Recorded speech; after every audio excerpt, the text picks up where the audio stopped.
Good evening, I'm Jane Pointer, host of AZ Illustrated Science. On tonight's show, soaring rates of suicide among soldiers that has mental health experts concerned and trying to understand just why it is happening. Also, we preview a coming summit on water security and what that means for Arizona. Also, we give you tips for protecting yourself from medical identity theft. Those stories in a moment, but first, we go to the Arizona Public Media Newsroom for today's news. A federal judge is no longer blocking the release of investigative records in the Tucson shooting. In a 3-page ruling, U.S. District Judge Larry Burns lifted his gag order for all documents relating to the investigation of convicted Tucson shooter Jared Loughner. Burns had initially blocked the release of the documents, saying he was concerned that Loughner would not get a fair trial if the investigative reports were made public. Loughner pleaded guilty to the charges stemming from the January 8th shooting, which the judge says means the gag order is no longer needed. Now it is up to the Pima County Sheriff's Office and the FBI to determine which documents can be released based on state and federal public records laws. The Arizona State Senate is supporting a bill that would require law enforcement agencies to destroy medical marijuana after a police investigation. State law currently calls for marijuana seized in criminal investigations to be disposed of after the legal case is complete. Senate Bill 1441 would require the same of medical marijuana seized in a criminal investigation. Earlier this year, a California woman won an Arizona court case in which she said the Yuma County Sheriff's Office should have returned marijuana it seized from her because she is a medical marijuana cardholder. The Arizona Court of Appeals ruled that at the time, because the woman is a medical marijuana cardholder, the drug should not have been seized. This bill would reverse the outcome of a similar case in the future. The proposal requires approval from 3/4 of each legislative chamber to pass. That's because there is a threshold for bills that amend voter-approved laws, such as the 2010 measure authorizing the state to have medical marijuana. The bill passed the Senate with a 25-3 vote. It now moves to the Arizona House for consideration. And that's a look at tonight's headlines.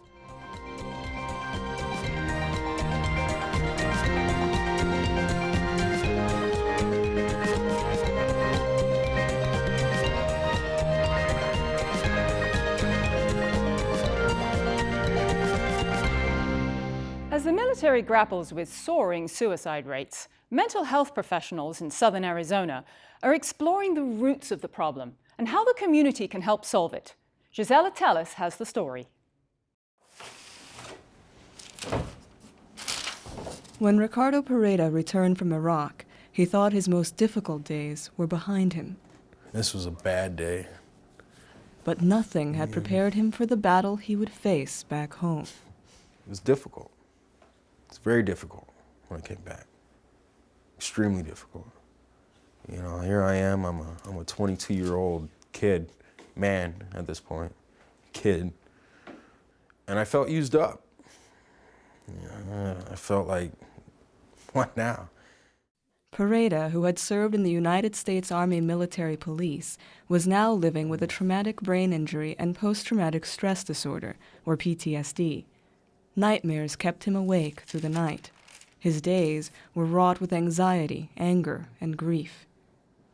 So here I am, 23 years old, retired from the Army, going through a divorce, lost my career,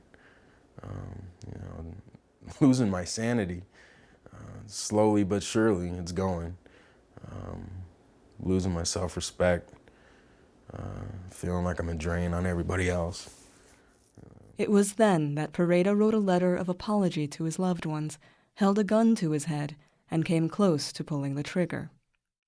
He would have ended his life, he says, if it weren't for the thought of his family's pain.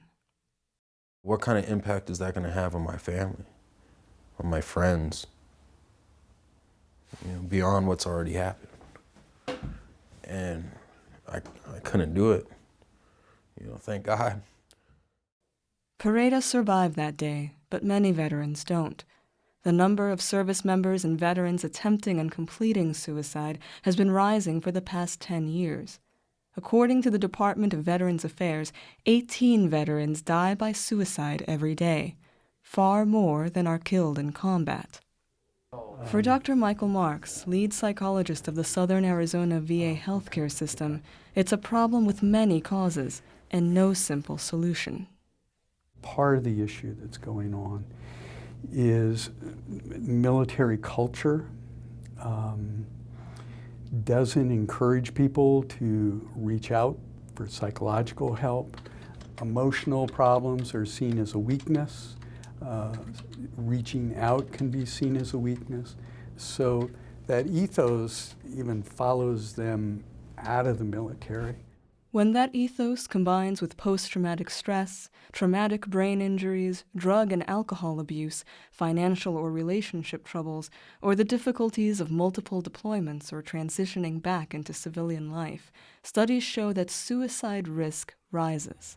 Marx says the military is trying to change its culture in hopes that fewer lives will be lost. But he says that may not be enough. The community has to change too. Of the people who've been suicidal that I've worked with, and I will ask them, I said, okay, you're suicidal. Do you want to be dead, or do you want the pain to end? And I would tell you that 95% of the people just want the pain to end. So one of the things we can do as a community is identify what are those painful things and what can we do to make them go away. They did a great thing. And that's Educating the community so it can ask and answer those questions is Nicola Winkle's mission. It's not all about deployment. It's about the things that people are experiencing that are a part of their life. Winkle, a community liaison with the Arizona Coalition for Military Families, helped develop a program that teaches Arizonans military mental health first aid. Mental health first aid is being used across the country to equip our communities to respond to individuals experiencing mental health crises. And what we're doing now is adapting it for use with the military and veteran populations. The curriculum teaches the do's and don'ts of helping service members, veterans, and their families. What questions to ask, what warning signs to look for, how to talk about painful experiences. The program's pilot trainings have drawn significant interest so far.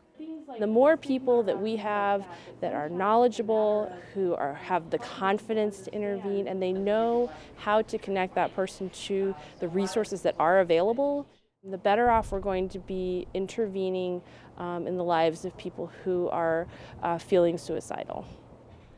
For veteran Ricardo Pereyda, that willingness to intervene meant the difference between life and death. It wasn't for the people who loved me, who were telling me, you need to seek help. You need to get out there and go to these therapy programs and stuff like that. You need to talk to somebody. I wouldn't be here. Now Pereyda helps others through their dark days. As president of the University of Arizona chapter of the Student Veterans of America, he advocates for his fellow veterans. And as hard as it still is for him, he shares his story so others will know they're not alone and that it can, and does, get better. I want to change it for the world. The experiences that have helped mold my character, who I am, what I cherish in my life, who I want to be. The different turns and twists and forks and dead ends and whatnot that I've gone through in my life have led me here. And yeah, I dig it. Yeah. As the military suicide rate rises, many community groups in southern Arizona are stepping in to try to stem the tide. La Frontera, a Tucson-based behavioral health agency, is rolling out Rally Point Arizona, a support system run by veterans for veterans. Here to explain how it works are Abel Moreno, a veteran of the wars in Iraq and Afghanistan who now works to help fellow veterans, and Dan Ranieri, CEO of La Frontera. Gentlemen, thank you so much for being here. Thank you for having us. So I understand that when you came back from Iraq and Afghanistan, you actually had a little difficulty reinserting yourself into society. Would you mind talking about that just for a second? Sure. anyone who has served in the military, anybody who's gone through a very rigid structure of living as the military creates for somebody has a hard time climatizing back, and actually having served in these combat zones actually creates a little bit more difficulty because you have experiences that no one else has. So. And Dan, when we look at the terrible numbers of suicide rates that are in the military, do we know what the causes are?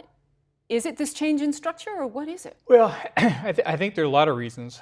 There's no one that people can put their hands on. In fact, a lot of the folks who've attempted or committed suicide had never even been deployed. So I think a lot of it goes with having a professional military as opposed to a drafted military. It's a different culture, it's a different life, and the stresses and demands are different, they're significant, and they're cumulative. And I think that's what we're starting to see. As the military in this country has changed, it's brought on a whole different host of problems, and I think it's culminating in what we're seeing in the suicide rate. It's really astounding. And so what are you both doing with Rally Point, Arizona? La Frontera has branded itself as a community problem solver, and many people came to me and said, what can you do to help returning veterans? We knew about the suicide rate. We're still learning about all the problems that people face when they come back. So we're a large company that does a lot of different things. We're looking for our correct role to help the veteran community better integrate and deal with their changing roles in community. One of the things we're looking at is a suicide hotline that's manned by veterans. So the services that we provide, we're trying to have services to veterans provided by other veterans or military family members. I think that's what makes us a little bit unique. And I understand you have a hotline. Yes, ma'am. How does that work? What should people know about how to get in touch with you all to get help? Or Sir? Well, it's a statewide hotline.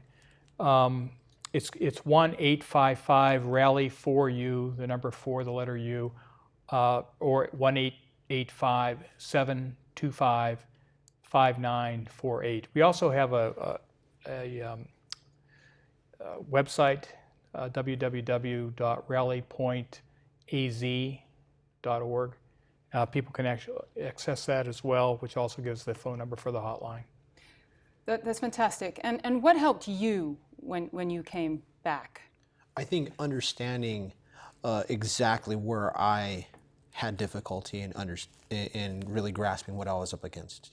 Having a collective of different veterans who had the same experiences that I had and was able to bounce these experiences off each other and creating and so becoming a part of a community of veterans who understood what was going on, and knowing that it wasn't just me that was experiencing these things, it was other veterans who were dealing with it as well, and they were being proactive about what was going on. So you must have a very powerful message for other veterans who are struggling. Yeah, I think the message is clearly that you're not by yourself, that there's a certain way that veterans need to ask for help. There's a certain way that help can be provided, and understanding that help is there, and that no way, shape, or form is that taken away from you as an individual and looking for that help. It's actually strengthening who you are. And in the last few seconds that we have left, if members of the community, if family members wanted to get involved, is there something they can do to help? Well, I think, first of all, if you notice a veteran who's struggling, reach out, check and see how they're doing, try to make a connection, because many times just that connection can save a person's life, and we encourage people to do that. If they need more help, send them to somebody like La Frontera or somebody else who provides services, but anybody can do something simple, not just simply reach out and give a helping hand. Well, thank you very much, both of you, for coming in and talking with us about this really difficult subject. Thank you. Thank you.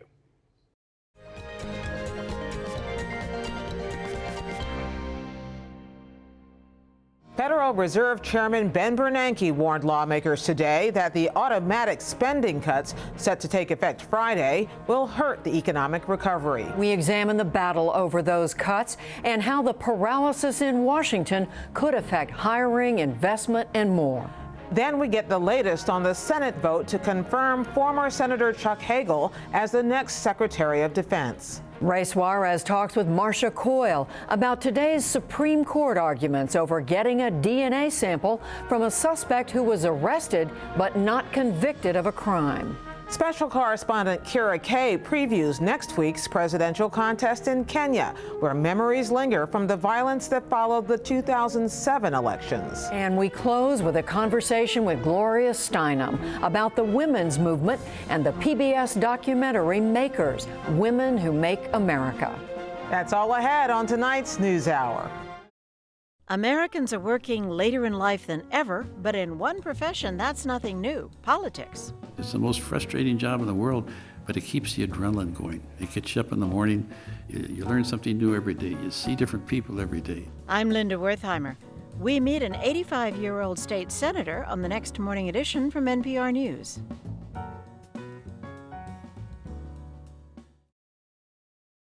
Water security. That's the focus of a coming summit in Tucson. Here to explain what water security is and how it is important for all of us in Arizona is Dr. Sharon Megda, the director of the Water Resources Research Center, the organizer of the conference. Why don't we start out by just hearing a little bit about the conference? Why should Tucsonans come to this event? Water security is actually a huge issue for us in Tucson, for the state of Arizona, for the Colorado River Basin, the world, actually. And we thought it's important for people to hear what some of the issues are relating to our water future security and what some of the potential solutions are. So we annually convene a conference like this, and we thought water security was a good topic for it. And I understand that you're chairing a panel where you're asking the panelists, are we on the right track? So what do you think? How bad is it? And are we on the right track? Well, I think the good news is right now we're doing quite well, and our track is good. The challenges are in the future and in certain areas of the state. So we're growing into our water supplies. We know we're going to have more people coming. And so we have to be planning for the future and looking ahead. And really what this is about is looking to that water future and how secure is it, and what kind of water supplies are we going to depend on, where are our vulnerabilities. And so at the end of the day, we'll take stock of all that we heard during the day, and we have some real experts prepared to say, well, what about our policies now? How do they need to be revised going forward? And we do have some of our glasses empty that we have to worry about for the future. So which part of the glass is empty? I mean, we hear about the Colorado River and Lake Mead. Tell us a little about where you think some of the real issues are. Well, there are several issues. One of them has to do with the Colorado River, the fact that it was over-allocated to begin with, and the fact that the models for climate change are predicting us to get drier in this region and hotter. And we depend on the flows coming down from the Colorado River through the Central Arizona Project into Central Arizona. There's a shortage, and there are expected to be shortages. We in Central Arizona are cut first. And so we are vulnerable here to shortages. It's not like we've sat around and done nothing about it. We've banked water for the future. We've taken action to kind of look at how do we have it so that we're not declaring shortages that affect the cities. But we also have issues that we're just growing into these supplies, even in the best of years. So if you look at 2050, 2060, and we have to worry about the future, we have to plan ahead. We have to look at, do we have enough surface water coming from the Colorado River? Do we have groundwater supplies? We're using some groundwater that is fossil, very old groundwater. So we're depleting some aquifers. Are we replenishing them in the right places? So groundwater, surface water, how much water are we going to reuse and for what purpose? These are some of the issues we have to look at. So what should we be doing about it? I mean, it sounds a little iffy, frankly, from what I'm hearing. Well, again, the good news is, and sometimes I'm very optimistic and I talk about all the good news, and sometimes I don't, but the good news is that we know what issues we're facing. And the reason the public doesn't feel a real sense of crisis is because we don't have it, and we want to avoid it. And so what the public needs to do is keep educated and informed, read those reports from Tucson Water and the bill inserts from whoever your water utility is, and don't only worry about water when it seems like it's a crisis, a water main breaks or something like that, because we have to be very forward-looking. And frankly, some of the options for securing our supplies into the future are likely to cost us more. So we may have to be ready to pay a little more for this very precious resource. So I'm sure a lot of Tucsonans already are doing a lot themselves to help the situation with not overusing water and that kind of thing. But I also understand that there are some studies that show that the people are concerned that if they conserve water, it's just going to free up more water for agriculture, for industry. What do you say to that? Is that true? The way our water system works in an area like Tucson, in fact, if people conserve water, that does leave more water for the utility to use for more people.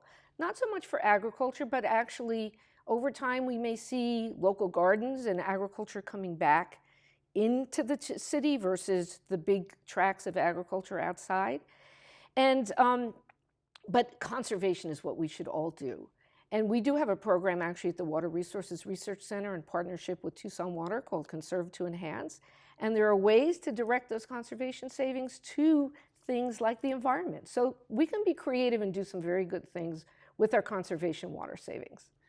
Thank you very much.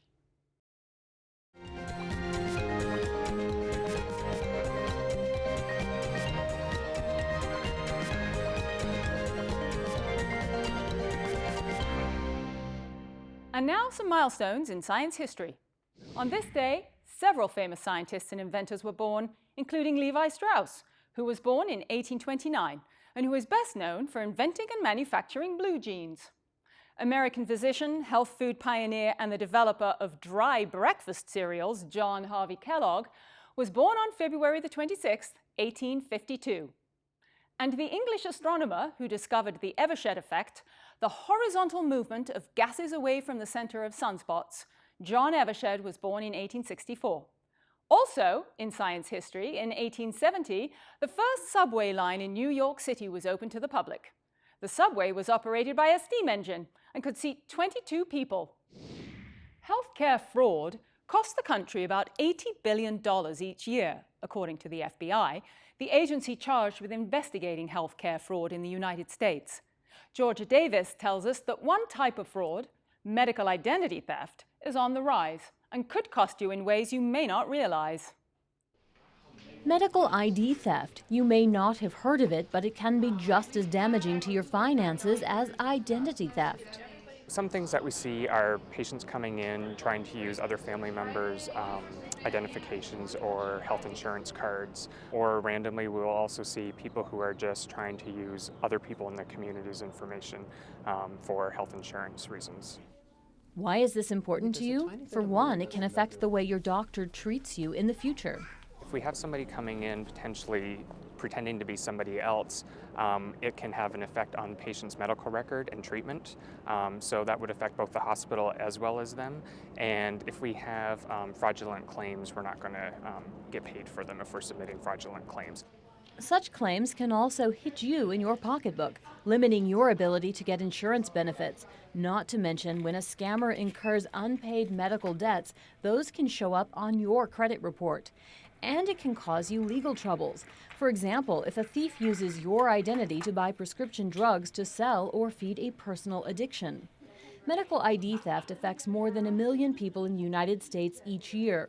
Because of the size of the problem, hospitals, insurance companies, and other medical establishments now have official policies to protect against medical ID theft. We always ask for a valid government-issued identification, as well as a copy of an insurance card so that we can verify that the patient is who they say they are. We have policies and procedures in place that if we suspect that there might be any type of fraud occurring, we launch a full investigation, and that is done internally, and we also will contact law enforcement as needed. The University of Arizona Medical Center will notify patients when it discovers a case of medical ID theft, but sometimes a victim only finds out once a bill arrives in the mail. People can be really vigilant about when they receive notifications in the mail from their insurance companies, looking at an explanation of benefits, and people might say, you know, I've never been to that hospital, I've never had any type of this medical care completed, I don't understand why I'm getting this in the mail, that they should immediately contact their insurance company and make sure that they're aware that it is not them who seek medical treatment. Experts offer some other tips for protecting yourself from medical ID theft. Do not store medical records in your purse or other vulnerable location. Use secure websites and email servers to store and send medical documents. Shred all insurance forms, prescriptions, or health documents you plan to throw away. And be careful not to post sensitive information to a listserv or other online health support group. One other possibility is to store all of your records electronically on a HIPAA-approved site.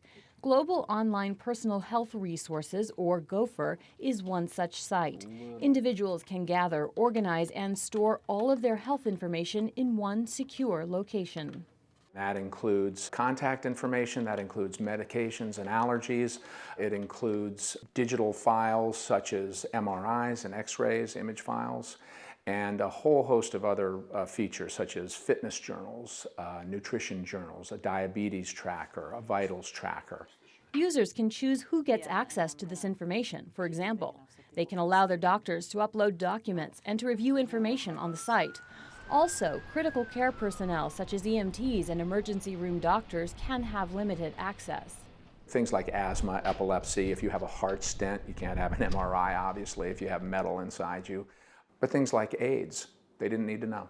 It's not crucial in a life-saving situation. Sites such as GOPHR not only help people to manage their medical records, they help them take control of their health. It's like a person who has organized financial records usually enjoys better financial health, as opposed to the person who throws a bunch of receipts in a shoebox and hands them to the accountant. They don't know what's happening. And it's the same kind of thing. And instead of storing all of the data in a purse or in a file drawer at home where it can easily be stolen, it's all kept in a secure place. Edgeneering, the company that we contracted with up in Scottsdale, are data storage specialists. And in fact, they've done a lot of work. They hold a lot of Maricopa County's records, official records. They've done work with the Department of Defense. And they're cyber forensic consultants for the CIA. So they construct data storage systems that, to explain it in a way that I can understand it, basically they create military-grade firewalls. And one final piece of advice, be patient. One reason you are asked to present your health insurance card again and again is to protect against medical ID theft. People get frustrated sometimes that if you come in for a visit and then you come back 3 days later for a follow-up, that they ask you for the insurance and the identification one more time, but it really is to ensure that we have safe practices and we are maintaining people's safety and security. According to Nationwide Insurance, the street value of a stolen medical identity is 50 times that of a stolen Social Security number. For that reason, medical ID theft is the fastest growing type of identity theft. So it pays to pay attention and to not assume that your medical records are safe or correct.